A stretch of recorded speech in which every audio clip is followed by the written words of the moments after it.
So what's going on, guys? My name is MrDalekJD, and in today's video, we're going to talk about the Pentagon Thief in Alpha Omega, because the origins and backstory of this character are fascinating, and we even learned that he was manipulated by the Ether and Dr. Monty and the Shadow Man. It's going to be a really interesting video, so sit back, relax, grab yourself a nice cold beverage, and if you don't have any to hand, you can always order some at GFuel.com, as my discount code Dalek is currently 30% off. So if you've ever been curious or just need a restock, now's your time. But to begin our story on the Pentagon Thief, we need to begin with his origins. The Pentagon Thief is a Russian operative known as Yuri Savosky. He was an assistant to a scientist called Gersh until he was transferred to launching monkeys into space due to the delays on the Gersh device. During this time, he found a diary pertaining to element 115, which he then experimented with in secret. Due to him reading Edward Richtofen's diary, Samantha began to take control of his mind, driving him insane until he broke down and agreed to follow her orders. Samantha then orders Yuri to trick Gersh into activating the completed Gersh device. And in doing so, Gersh gets sucked into a black hole. And that's what we see at the start of the classified intro, where eventually Yuri is sent to the Pentagon by Samantha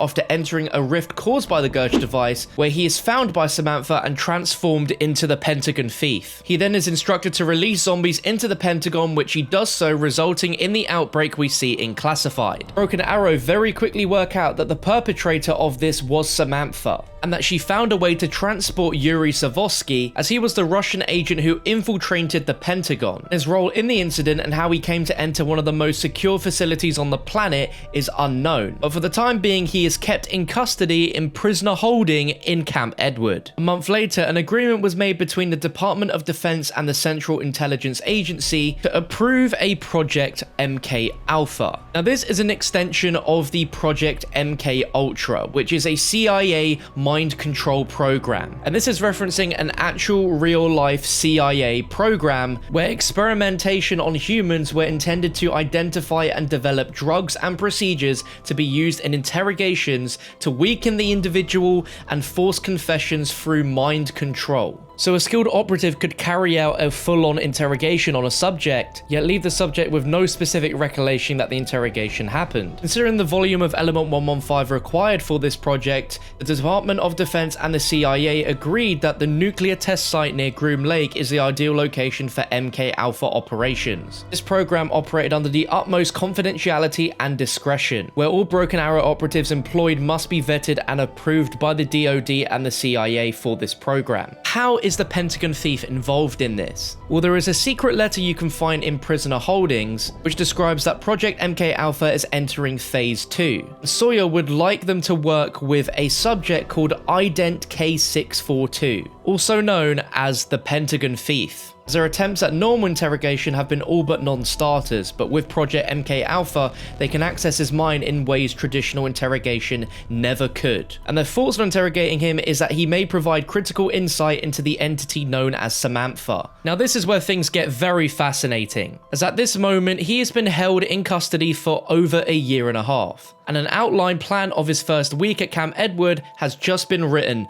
by none other than Peter McCain, where he outlines on the first day he will be delivered to Camp Edward and supervised for 25.5 hours, where he'll be fed meals at appropriate intervals but shouldn't be spoken to and not exposed to sunlight. An hour later he's transferred to the transfusion facility for a dosage. Transfusion is expected to take no longer than 120 minutes, and 2 hours after that he is delivered for interrogation. He is questioned all about how he entered the Pentagon and how Samantha is trapped in his head, and we get to hear the interrogation through this radio here.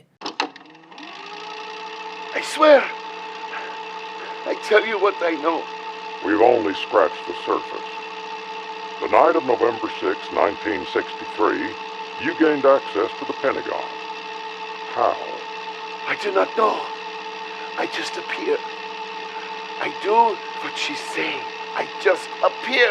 Who is she? The girl. The little girl. She was in my head, in Yuri's head for so long. Zlaya Vedma. Why did she send you? Who was she targeting? I do not know. You lie. Ah! Tell me who she was targeting.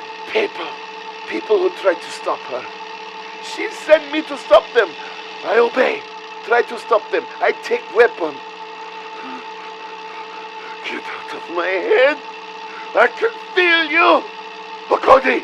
Not until we're finished. Did she tell you about her next attack? Next attack? What is her next attack? What's she planning? She said many things. About past, present, future. Oh, she see all time the same. That is how she travels. She show me. What did she show you? What did she show you, Yuri? She showed me moon. And she showed me this place. Secret government facility. Is she planning to attack here? Not for a long time. 50, maybe 60 years. There will be big boom. Then she attack. Don't play games with me. I never play games. I tell you what she tell me.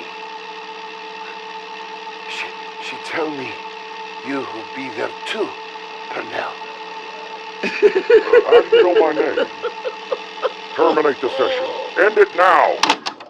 Now, how crazy is that? In 1960, the Pentagon Thief is telling Pernell that in 50-60 years from now, Samantha is planning to attack the Earth by several rockets from the moon. But this next interrogation radio is easily the most juiciest radio out here, which really develops his character and tells us a little two characters have been manipulating him. What else did she show you, Yuri? What else have you seen? I seen different worlds, universes, past and future. These things are meaningless because all paths will be taken. Different worlds. You think this place is only place? This is one of many. And in each, 4 men are trapped. What do you mean, 4 men? 4 men split in 2, beginning and end, first and last, Alpha and Omega, Primus and Ultimus. What the hell's he talking about? Who are they, Yuri? Their names, Yuri. What are their names? They are trapped. I see them. For years, they are trapped in the endless cycle.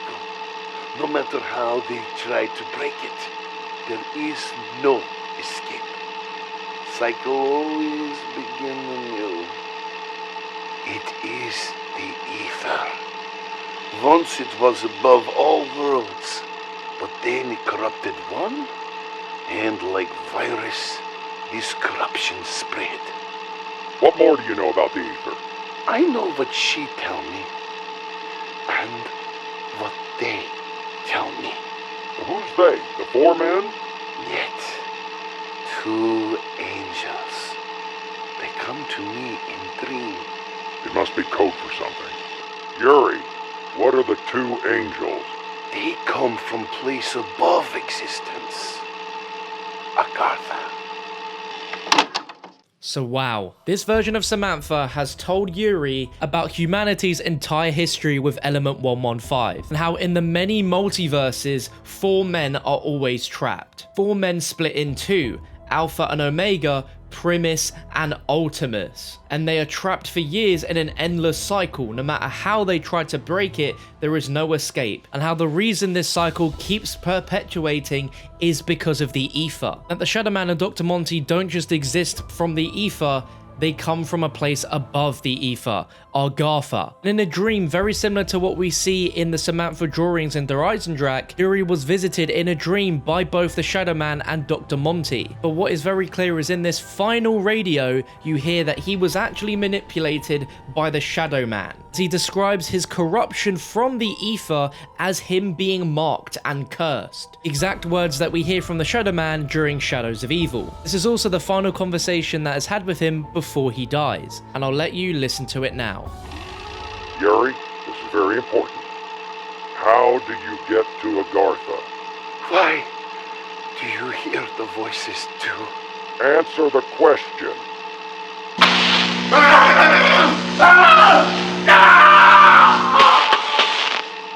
It is not for you! It is not for anything of us!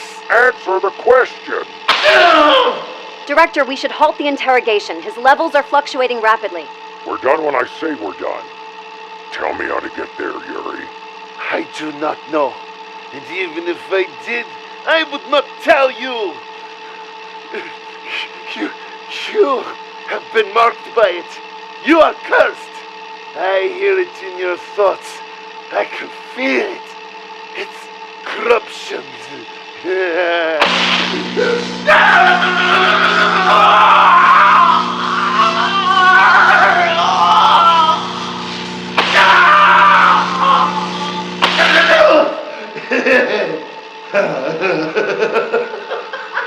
I can do this all day, Yuri. Tell me what I want to know. Get out of my head! The confluence! Curse! The children! How do we get there?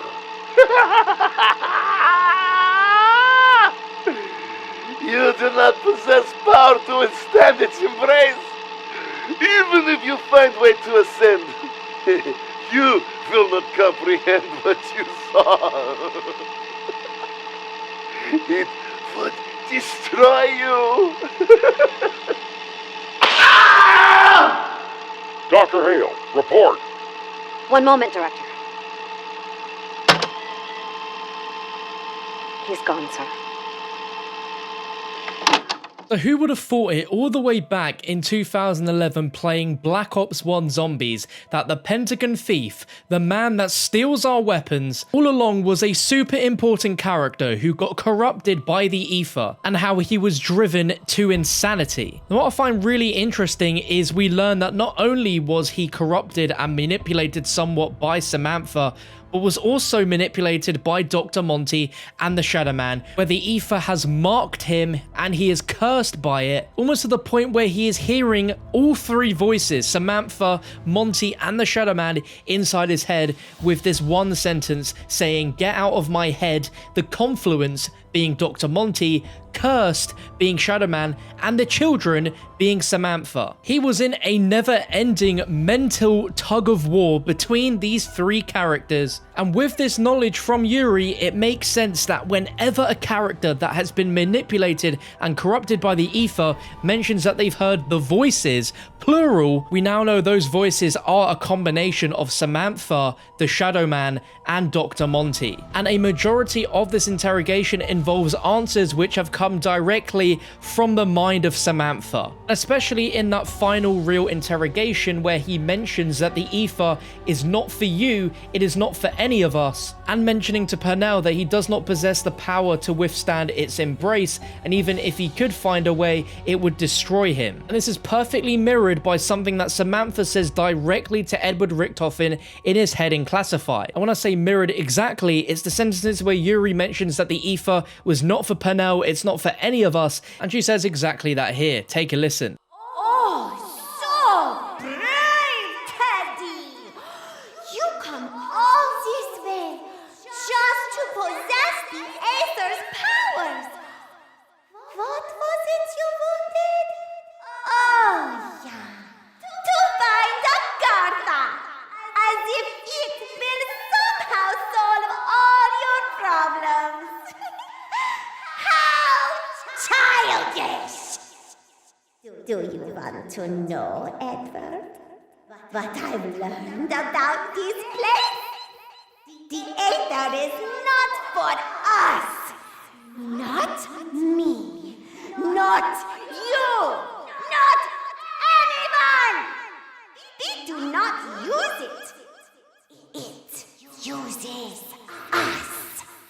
That's going to round up this story video on the Pentagon Thief, the life where the surface was only scratched slightly in Black Ops 3, and with Classified and now Alpha Omega, we have a complete story arc of the Pentagon Thief. If you enjoyed this video, please let me know down below in the comment section if you did. A like rating would be super appreciated if you've made it all the way through the video. And on your screen now, you can check out my most recent upload, which is more likely than not a really juicy Alpha Omega story video. So for more story content, you've got it covered. If you want to keep yourself updated, then please hit that subscribe button and turn on the post notification bell. That way you can be one of the first in the world to see my new videos and comment first. But thank you for watching, and I'll catch you next time.